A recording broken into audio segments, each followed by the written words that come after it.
Okay, there we go. All right. So before we move on to thinking about our venules and veins, today we're going to finish up thinking about our capillaries, uh, picking back up where we left off with our net filtration pressures. All right, so on the board I have a starter problem for us. So last time we finished up class calculating what our net filtration pressure should be at the arteriolar end of our capillary. So we're getting our fresh blood flow coming into our capillary. Okay, so we mentioned that our venule end looks a little different, and in your slides, it does have the number that we're going to get to, but I want you to go ahead and try to solve for this using our four Starling's forces, right? So what we're looking to do is to take those numbers, figure out how we add them together and subtract them away to determine whether we have net filtration, right? So the out of the blood direction or net absorption, that into the blood direction. And we want to take a look at those forces specifically and figure out where the difference is between our arterial and our venule end of our capillary. So this has been on the board for a second, so hopefully you took a peek at this, but I'll give you another minute to look at it before we start to do it together.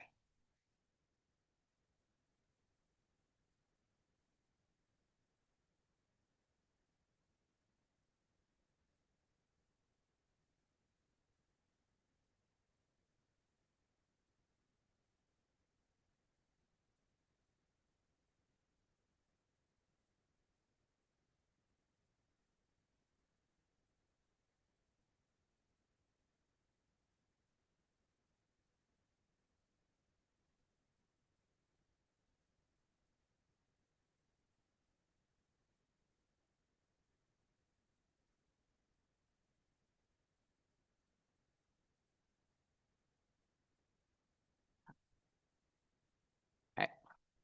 So going through it, just a peek, right? So for our four forces, we know we have two hydrostatic pressures, right?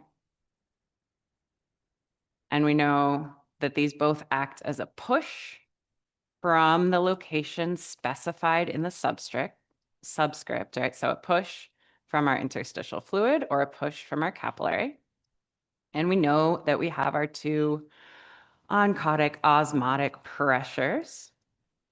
And we know these are our pulls, right? So this is pulling towards that location that we specify, right? So we have a pull towards our interstitial fluid, and we have a pull towards our capillary from the proteins in these locations.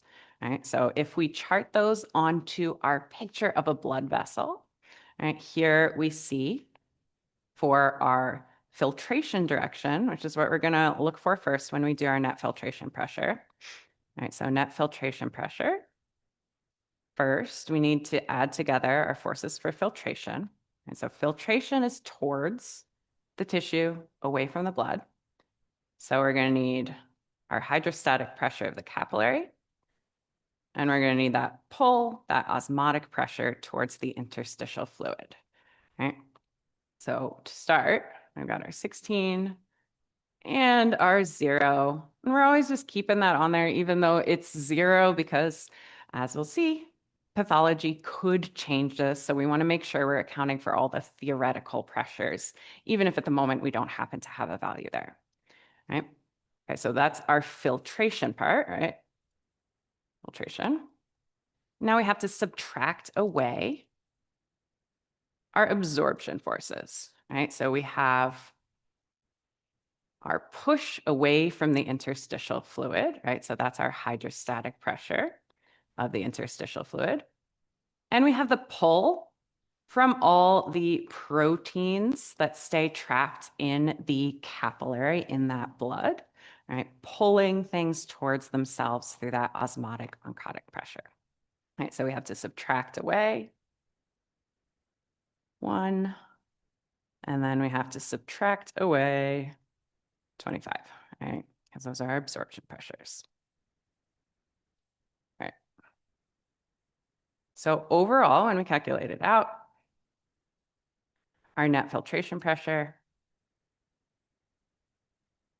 we can see is 16 minus 26. So we get a value of -10. Okay? So overall, this is going to be a force for absorption. We can see that those pressures for absorption are greater than our forces for filtration. Right? And we could also tell that based on the sign here that we get when we calculate out the exact net filtration pressure. Anytime you see a negative here, right, that automatically tells you that our overall force is for absorption. As if it were positive, right, like what we were trying to calculate out is what the force for filtration is. So if we've got a negative number, it's the opposite of filtration. A number of different ways you can think about that. Okay. Questions about this equation, this process of calculating out our filtration pressure? Okay. So this is worth making sure you spend some time with for this exam, of course, but it's also going to be worth remembering in the future, because when we get to the kidneys and our renal system, we're going to see something very similar. We're going to see some different kind of specific words on our pressures in the kidneys, but we're going to see basically the same equation again when we start to think about how the kidneys filter blood as well. Okay. So formally, we got our net filtration pressure is all of our filtration pressures minus all of our absorption pressures. If you don't like to think it through, I always like to draw a capillary and make sure that I'm drawing all my arrows in the correct directions, because it helps me feel certain I added things together right. But if you don't want to do it that way, you can memorize this equation here. This will always work. And we calculated our arterial end, 12 millimeters of mercury as our pressure for filtration at that end. And we've just calculated out at the venual end how we get this force for absorption. So -10 millimeters of mercury is our pressure there. Okay. So what we might notice comparing those two numbers, right, is it's not even, right? It's not like we have 12 as our filtration pressure at the arterial end of the capillary, and then -12 pulling that fluid back at the venual end.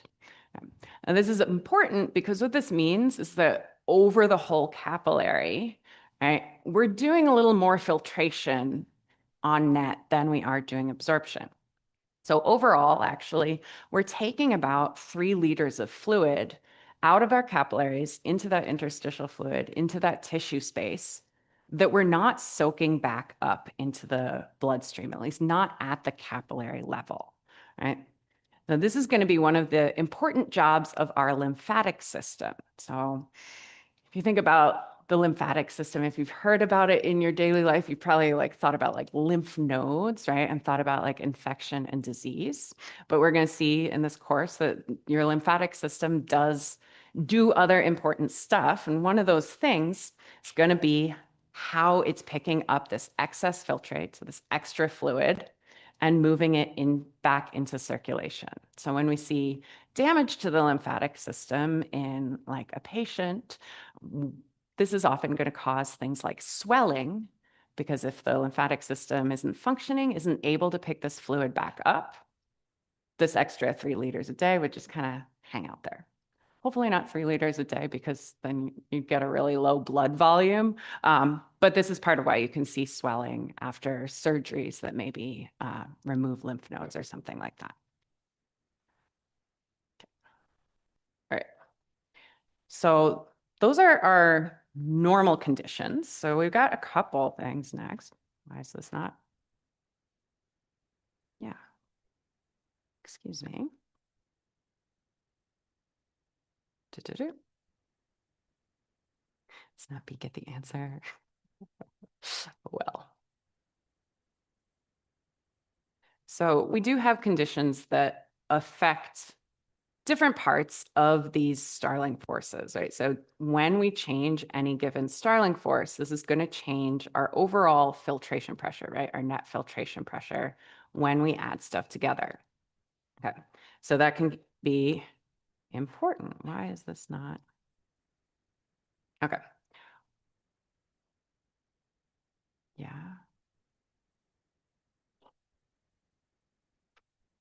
All right. I guess we don't get to answer this question, so we can answer it in our heads instead. Okay. So when we think about these things and we think about like pathological conditions, right, we know that, all right, these do have things that are causing them, right? So we can imagine a situation in which we actually end up with fewer blood proteins than normal, right? So this can happen in, as we'll see on the next slide, like liver dysfunction, if your liver doesn't produce enough proteins, right? So if we have fewer blood proteins in there, we're going to see that this affects one of our Starling forces, right? So in this case, the Starling force caused by our proteins in the blood is that pull towards the capillary, right? So our osmotic or oncotic capillary pressure, right? Okay. So this is one of our big forces for absorption, usually, as you can see from the direction of that arrow, right? So this is usually part of what's pulling fluid back towards the capillary, back towards the blood. So in conditions that affect blood proteins like this, we're going to see even more of an imbalance between that overall filtration at the arterial end and that hopefully reabsorption at the venule end. So we're going to be leaving even more kind of fluid in the tissue space in this particular case, right? So this would be shifting our net filtration pressure overall more towards this absorption end in this particular question. Okay.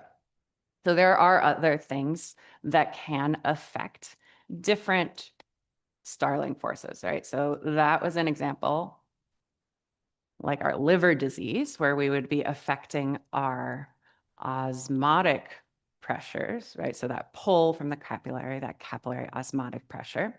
But we can also affect hydrostatic pressure. So if you've ever noticed after standing on your feet for a really long time at a job or something, right, you sometimes notice your ankles or your feet gets kind of swollen, right?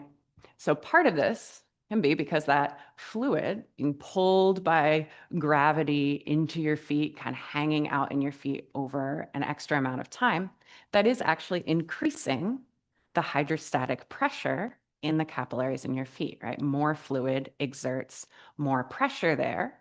And over time, right, that hydrostatic pressure of the capillary, it's a force for filtration, right? So more filtration means you end up with more fluid buildup in that area. Injuries can affect our Starling forces too. So if you damage a capillary, say you, I don't know, hit your arm on a door or something, you can damage capillaries pretty easily. We know they're just one cell layer thick, that endothelial layer. They're pretty small. If they get damaged, they're going to leak, right? So they're going to leak fluid and they're going to leak some proteins, right? So usually those capillaries are blocking out most of our proteins, but if there's some damage there, they leak into the tissue space. And then that osmotic pull from our interstitial fluid is going to change, right? So if there's now proteins in that interstitial fluid because we had a leak, right, they're going to be pulling more fluid towards themselves, right? So this is part of why you can see swelling when you get injured. It's because we have now an increase in this force for filtration overall. Histamine, which is released in response to injury, also kind of snowballs that effect. So histamine increases the permeability of your capillary to proteins, right? So it makes that capillary wall a little extra leaky. So in this case, we see kind of even more fluid leaking into that interstitial space, beyond the amount you would expect just from the fact that there are little tiny cuts and stuff. There's also an increase in the swelling because we've changed these forces for filtration.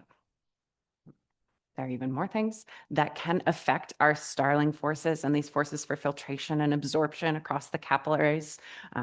So I'm saying is, don't just memorize the numbers we have for the arterial end and a venule end of a capillary, because these will change. They are changeable throughout your daily life and certainly throughout the life of anybody interacting with the medical system.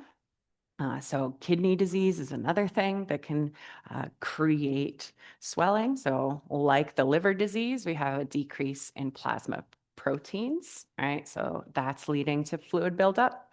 But at the same time, we also often see an increase in blood volume during kidney disease. So this is like a double effect here, because that increase in blood volume is also going to increase the hydrostatic pressure of the capillary, pushing more blood into that interstitial space. A notable time we might particularly focus on this kind of swelling is the case of heart disease causing pulmonary edema. This word edema really just kind of means swelling. So this can be an issue because if you're causing swelling in the lungs, right, you can imagine that would make it a little harder to breathe, right? So this is kind of particularly concerning. One of the ways we can kind of think of this is, if you have heart disease, you can kind of think of it as shorthand. Blood gets like a little backed up, right? And we know that we have to return blood to the heart in order to pump it out to the rest of the body, right? So it's getting a little backed up because the heart isn't functioning. This can raise the pressure in the veins that are coming to the heart from the lungs. If we have an increase in the pressure in the veins, right, we know that that pressure in a vein or in a capillary, right, that hydrostatic pressure is one of the forces that's pushing fluid into our interstitial fluid. That's that hydrostatic pressure of our capillary, right? So this can cause fluid buildup around the lungs. So basically all of these things we listed are things that we're particularly paying attention to. Swelling, really, I would say, is our bigger concern, is when do we see more filtration rather than when do we see less filtration. Not a strict rule there, but kind of generalization. Okay. So we're going to move on and think about the venules and veins in their own right now. So remember, arteries are sending blood away from the heart, right? That's why they start with an A. Our veins are bringing blood back to the heart. And we always want to remember them based on the direction rather than arteries have oxygen and veins don't, because we do have that one exception when we're looking at our pulmonary arteries and veins. So we're focusing on direction relative to the heart. Okay. But we do usually see our veins colored blue because out in our systemic circuit, which is most of our body, right, our deoxygenated blood is going to be found in veins. We can see some differences in the structure here. They'll be listed out in a second.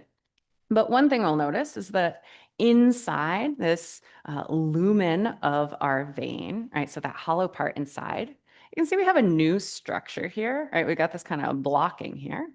Right, so one of the things we're going to notice about veins is that they have valves. We can also notice that those walls look a little different, right? And we've seen this ourselves when we touch the bodies in anatomy lab, right? Those arteries tend to be white, they tend to be stretchy. When you press on them, they kind of bounce, whereas our veins are kind of floppy and dark looking, partially because these walls are thinner. So as we're building towards a vein, when we leave a capillary, we're going to go into a venule. So the venule bigger than a capillary, but it's not quite as big as an arterial, actually. So the arterial end is a little larger than the venule that follows our capillary. Our venules don't have much smooth muscle in their walls. You don't see a pink layer here in our chart. And they do see a little bit of a continuation of that exchange that was going on in the capillaries. So like a little bit of that filtration absorption stuff might still be happening as we're starting to return to the heart through our venule and then into our veins. Okay. We're going to be focusing largely on the veins here. That's pretty much what I have to say to you about venules. Okay. So once we're in a vein, we've got a larger diameter, right? So a bigger tube. But we still have pretty thin walls relative to an artery, okay? So we've got some smooth muscle here, but not as much as we saw in our arteries and in our arterioles. We've got an endothelial layer, just like all our blood vessels do, including the capillaries, so that's that inner lining. And we've got an outer layer, but that outer layer isn't particularly thick here. Okay. And a cool thing about our veins is that they have valves in our peripheral veins. So what we mean by that is like in your arms and your legs, even as you go into your abdomen, you'll see some valves in the veins. But when you get to the central veins, so the ones like right around your heart, that's where you wouldn't end up seeing a valve, right? So most of your body, you're going to see a valve in the vein. Okay. And the point of these valves is going to be to create unidirectional blood flow, which was kind of the point of valves in the heart as well, even though those ones were in arteries and in the chambers of our heart. But the reason we need them in veins is slightly different. And we'll get to that as we think about our skeletal muscle pump in a second. Before we do that, I want to think a little bit more about pressures and volumes as relate to our veins. Okay. So we mentioned compliance before, right? So we mentioned that our arteries had particularly low compliance, right? So low compliance in an artery. In our veins, we've got these highly compliant vessels, right? So that's part of how we would describe that kind of floppy birthday balloon effect that we have in the wall of a vein versus that kind of water balloon, stiff, opaque, very elastic, pressurized wall of an artery. Okay.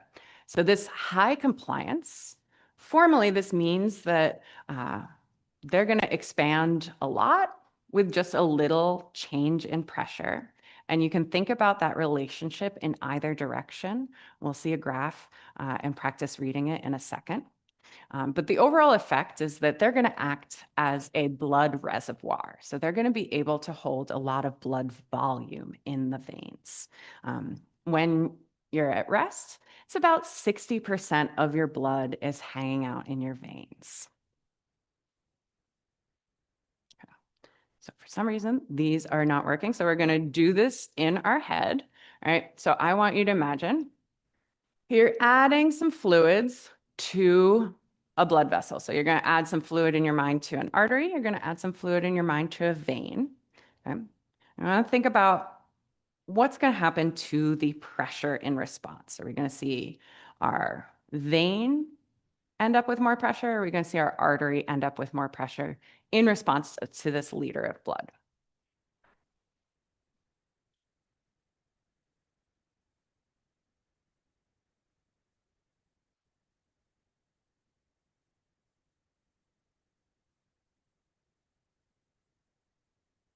Okay. And we will use this handy chart on the next page of your slides to figure this out. Okay. Spoiler, the answer is if you add more fluid to a vein, that's not going to cause as much pressure as if you added more fluid to an artery. So our arteries increase in pressure a lot. So for this, it would be an artery. But it's useful to us that veins don't increase so much in pressure when you add volume. Okay. So let's look at this graph of compliance to understand this. Okay. And anytime I'm thinking about compliance and volume and pressure as relate to blood vessels, this is another place where I myself like to just read a picture. So if you want a handy way to remember compliance, I recommend kind of drawing this graph every time because I personally do. Yep. Okay, so for compliance is a relationship between volume and pressure. So we've got that pressure, and specifically labeled distending pressure. So we're going to think about that as like pressure across the vessel wall, okay? Versus volume. So volume, we're thinking about like the volume of blood inside one of these vessels. So we remember arteries have low compliance, right? So that's why they're this lower line, right? And this is how I remember that they have low compliance, right? Veins are highly compliant, right? So we got this higher line for our veins. Okay. So if we're looking at this relationship, right? Let's start with the question I just asked you, actually, right? So we're imagining a common volume, right? So I said a liter, right? So if we add a liter of blood to a vein, we could read through this chart, right? And we could use this chart to read out what pressure that puts our vein at, right? So this would be like the pressure of our vein. And I'm making up these symbols, so don't concentrate too much on them, right? For that same volume, right, we'd then have to keep going to figure out our pressure in the artery, right? So you'd read the pressure when you cross the line, and we don't cross our artery line until we get over here, right? So you can see that pressure in the artery is way higher than the pressure in the vein for that same volume, right?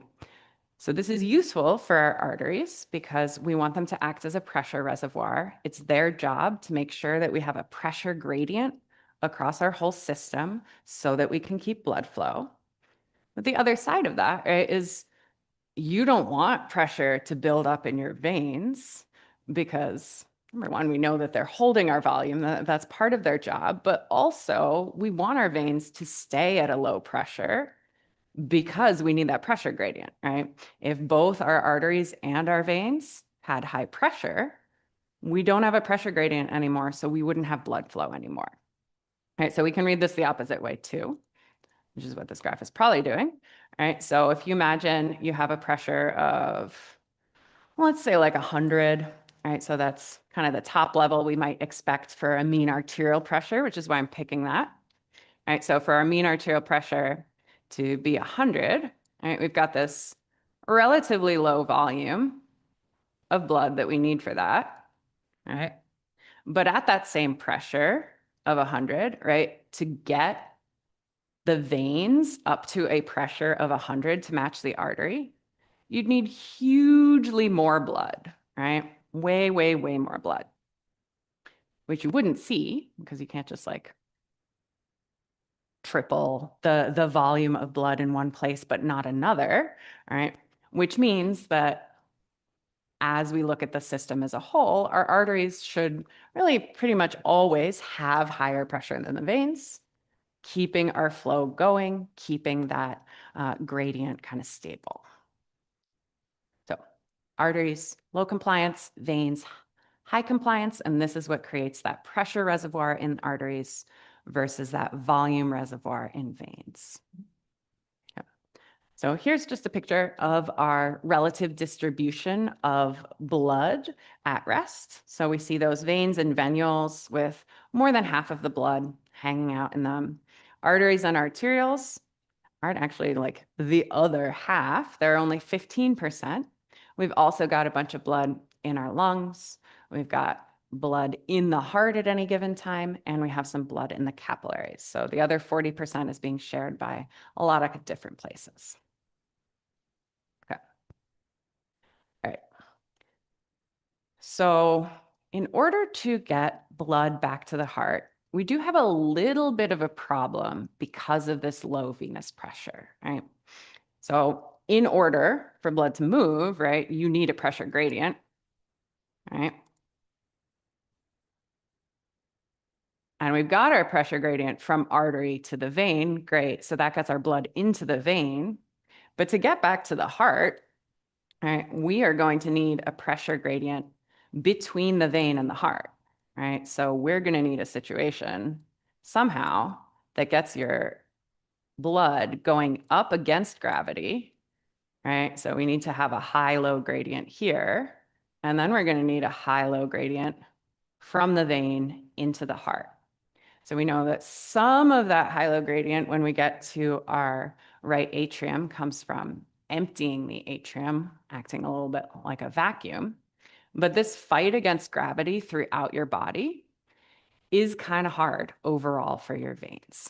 And this is why our veins need valves. Yep. So the first, and I think honestly, easiest way to understand how blood is returning to the heart is by understanding our skeletal muscle pump. Okay? So when we're out in a peripheral vein and we want to go against gravity, right, but we have really low pressure, we don't have a good pressure gradient to draw this up, right? What we're going to do is kind of artificially create a pressure gradient, okay? So we're going to use our muscles to press on the veins, right? Literally squeeze them. And when you squeeze them, that does create pressure to force blood up back towards the heart, kind of like squeezing a tube of toothpaste, right? So we're going to see our skeletal muscle squeezing down here, right? Making that vein a little narrower, pushing blood up. Okay? And this is where our valves come into play, right? So we've pushed blood up, but at this point, when you relax that muscle, the blood would just drop down, right? It would just get grabbed by gravity again. But our valves prevent that, right? So our valves are one way, right? The valves allow the blood to go up and back towards the heart, but when the blood tries to fall back down, this valve closes and returning to, say, your feet is blocked. Okay? So this means that progressively, as we move our bodies, we're progressively kind of moving blood back towards the heart, right? So this is why, for example, they might tell you to go walk around on a plane if you're sitting for a long time and you have issues with fluid buildup in your legs, right? This is because when you're not moving, you're not using this skeletal muscle pump. So that can happen, right? You can have a little bit of an issue with the venous return to the heart, right? If anybody's told you to like kind of progressively contract your body, right? Like clench your toes, then your calves, then your thighs or something like that. This is part of what you're doing is you're returning blood to the heart as you do that. Your book has a picture of this as well, better than my little not so artistic drawing, but I find it useful to kind of draw things as we're talking through. But you can see this is the same situation, right? So here we have that skeletal muscle contracted, pushing blood up through our open valve.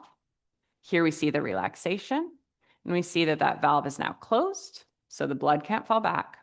But at this point, as that relaxation is happening, right, since there's no blood kind of left in this vein, not no blood, but less blood than before because we squeezed it out. This is now creating a lower pressure right here than there otherwise would be, right? So now we have a lower pressure as this is re-expanding, which allows blood to kind of flow from the bottom back into this space, right? So this is also helping on this end, pulling blood back up towards the heart. Questions about the skeletal muscle pump?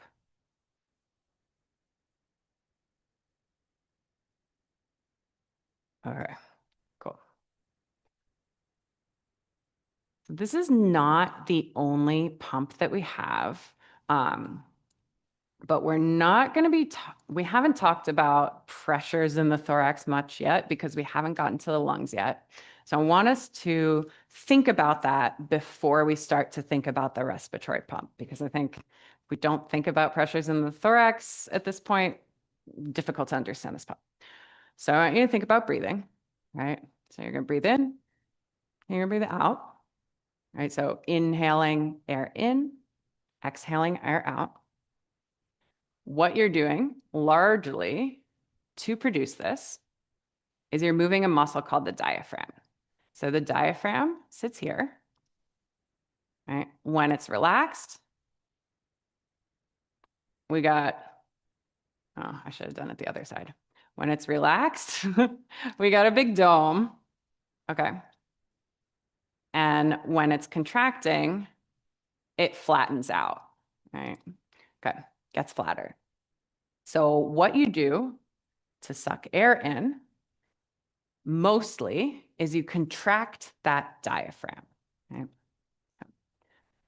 So looking at these pictures, we want to think about the relationship again, kind of between volume of a space now, rather than like how much fluid you have in liters, and pressures, okay? So when we start to breathe, right? So exhalation, breathing out with this big curved diaphragm.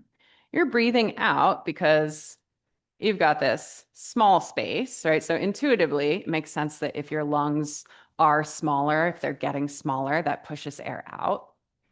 But from a physics perspective, the reason the reason the air is getting pushed out here is because making the space smaller creates a higher pressure, right? So kind of like when we contract our arterioles, that would also raise a pressure when we were just clamping down on our veins with our skeletal muscle that was raising pressure. This small thorax, as you're breathing out, this is high pressure.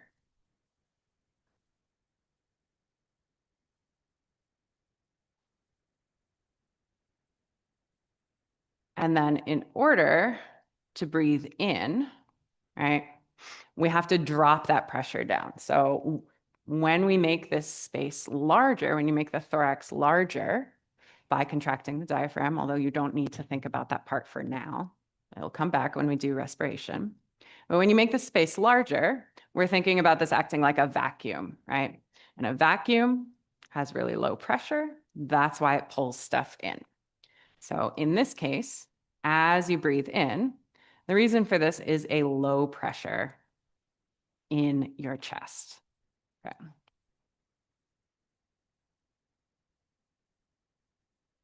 Okay. So the reason we need to think about this first is that part of the point of the respiratory pump, what we're really focusing on with the respiratory pump, is not just how do you get your blood back from your arms and legs. That's mainly the skeletal pump's job. Here, as we start to think about the respiratory pump, what we want to be thinking about is how are you getting the blood back from like your abdomen into your chest? And then how are you getting it from the large veins in your chest into the heart? Okay. So this is going to have to do with this low pressure during inhalation and this high pressure during exhalation. Okay. So questions about this little setup of pressures in the thorax before we look at the respiratory pump itself. Okay, cool. And now we're ready to take exam 2 as well. Sweet. Okay.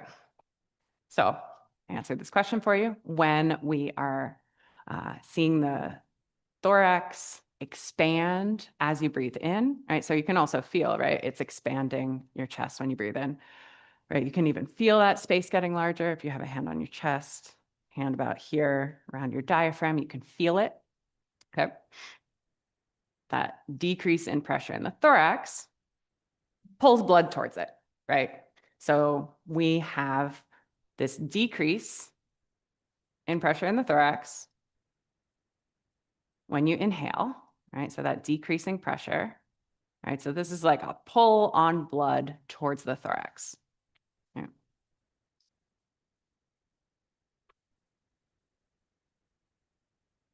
This is pulling our blood up. Okay. At the same time, because your thorax and your abdomen, they're right next to each other. The only thing separating them is that big flat muscle, the diaphragm, right? So we've got a trade-off. If we're making the thorax bigger in order to make it have this low pressure, by necessity, that's giving you less space for your abdominal organs, right? They're getting squeezed down to make room for your lungs. So there's always a trade-off between the thorax and the abdomen when we're looking at their pressures. There's less pressure in the thorax, there's going to be more pressure in the abdomen, and vice versa. If we have lower pressure in the abdomen, we're going to see higher pressure in the thorax. Okay. So we have this kind of double effect here, higher pressure in the abdomen, lower pressure in the thorax, right? So if we're thinking about our human, right, amazing little gingerbread person, we've got our thorax and abdomen separated by our diaphragm. Okay, so now we have our pressure gradient, right? So high pressure in the abdomen and lower pressure in the thorax. Okay, so this creates return from abdominal veins up into the thoracic cavity. Okay. We then keep breathing, right? So we see a switch, right? So we had, when we breathe in, low pressure in the thorax. But as we breathe out, right, this switches the situation. So now when we breathe out, we start to see high pressure in the thorax, right? So the pressure in the thorax gets higher. And the pressure in the abdomen would get lower, but we don't really have to pay attention to that right now because we're just focused on the blood. We just moved the blood into the thorax. We've got valves preventing that blood from sinking back out. Okay.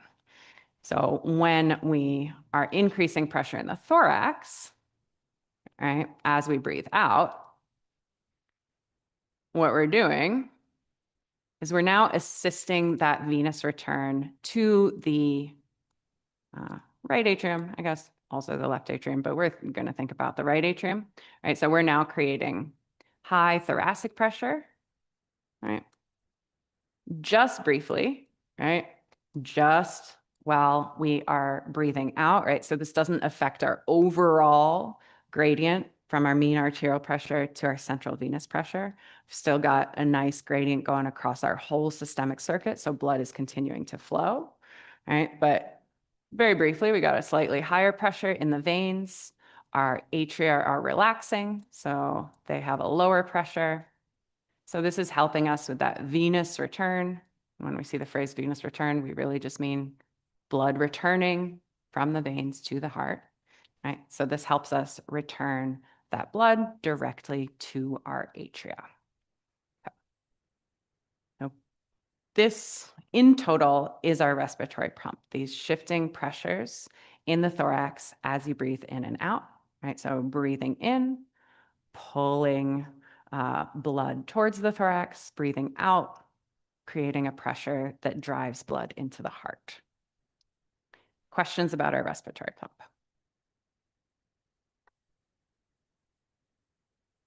Okay, awesome.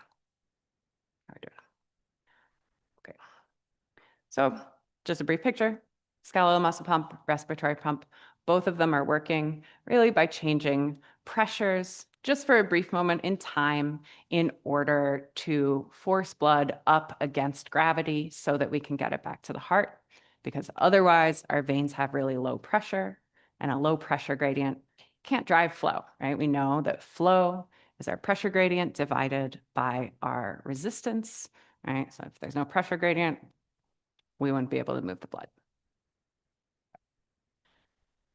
So when we think about venous return in total, in addition to those two pumps, we also do kind of want to think about how much blood do we have in the veins. And we're going to think a little bit more about compliance and kind of resistance, but we're going to be using different words when we're thinking about our veins. We'll get to that in a second. We'll start with the blood volume piece, right?